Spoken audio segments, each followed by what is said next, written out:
अस्सलाम वालेकुम व्यूअर्स, कैसे हैं आप? उम्मीद है कि आप खैरियत से होंगे। हम रोज़मर्रा ज़िंदगी में उर्दू ज़बान में ऐसे जुमले इस्तेमाल करते हैं जैसे कि वो सही वक्त पर नहीं पहुंच सका, उसने ऐन वक्त पर फैसला किया, बच्चा रोते रोते सो गया, पढ़ते पढ़ते वो सो गया। अब देखें, इसमें लफ्ज़ इस्तेमाल हुआ है सही वक्त पर और रोते रोते, पढ़ते पढ़ते। अब ऐसे टर्मिनोलॉजीज़ को जब हम इंग्लिश में ट्रांसलेट कर रहे होते हैं, तो वो कौन-सा इंग्लिश का स्ट्रक्चर होगा जिसके ज़रिए हम आसानी से ऐसे जुमलों को इंग्लिश में ट्रांसलेट कर सकें। तो आइए शुरू कर लेते हैं। देखें, सबसे पहले सही वक़्त पर या आइन वक़्त पर कहने के लिए इंग्लिश में in the nick of time का फ्रेज़ इस्तेमाल होता है, in the nick of time. अब इसका जो फ़ॉर्मूला बनेगा देखें, पहले सेंटेंस फिर उसके बाद in the nick of time. अब ये सेंटेंस किसी भी टेंस का हो सकता है, वो पास्ट का भी हो सकता है, वो फ्यूचर का भी हो सकता है, वो प्रेज़ेंट का भी हो सकता है। जैसे कि देखें, वो सही वक़्त पर नहीं पहुँच सका, वो सही वक़्त पर नहीं पहुँच सका। He could not reach in the nick of time, he could not reach in the nick of time. उसने ऐन वक़्त पर फैसला किया, उसने ऐन वक़्त पर फैसला किया। He decided in the nick of time. He decided in the nick of time.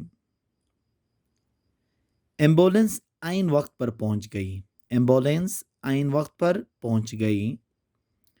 The ambulance arrived in the nick of time. The ambulance arrived in the nick of time. उसकी तकरीर एन वक्त पर हुई, उसकी तकरीर N वक्त पर हुई। इसको हम ये भी कह सकते हैं कि उसकी तकरीर सही वक्त पर हुई। His speech was delivered in the nick of time. His speech was delivered in the nick of time. मतलब आइन वक्त पे कहने के लिए हम क्या इस्तेमाल करेंगे? In the nick of time का इस्तेमाल करेंगे।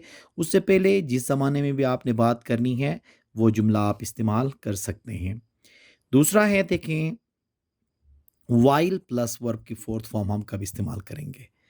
वाइल प्लस फोर्थ फॉर्म हमेशा दो काम एक ही टाइम पे होने को जाहिर करते हैं। जैसे कि हमने सेंटेंस में पढ़ा था कि रोते रोते, पढ़ते पढ़ते, भागते भागते, खाते खाते। ठीक है, तो ऐसे जो सेंटेंसेस होते हैं उनको इस्तेमाल करने के लिए हम वाइल के साथ वर्ब की फोर्थ फॉर्म इस्तेमाल करते हैं। जैसे कि इसका जो फार्मूला बनेगा, पहले वाइल फिर उसके बाद वर्ब की फोर्थ फॉर्म के बाद आप सेंटेंस इस्तेमाल कर सकते हो। यहाँ पे भी सेंटेंस ये होगा कि सब्जेक्ट के बाद वर्ब ऑब्जेक्ट जो इस्तेमाल होंगे वो माजी के हिसाब से माजी के होंगे। मतलब टेंस जो भी आप इस्तेमाल करें, सेंटेंस आप उसी का इस्तेमाल कर सकते हैं।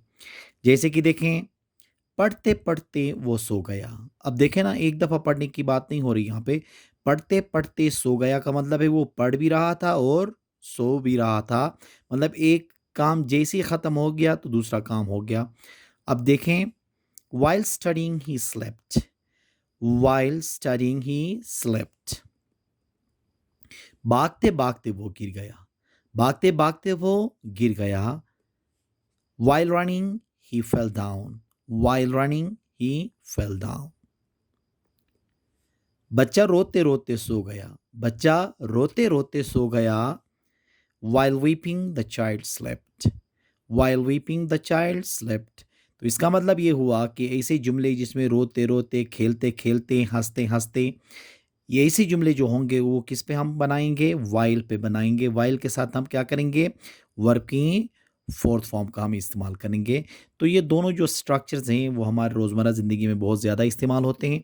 तो इनकी आप प्रैक्टिस कर लें, जुमले बनाएं और रोज़मर्रा ज़िंदगी में इनको अपनी ज़बान में इस्तेमाल करें तो अंग्रेज़ी बेहतर होगी। उम्मीद है कि आज का ये लेक्चर आपको पसंद आया होगा। Thank you very much.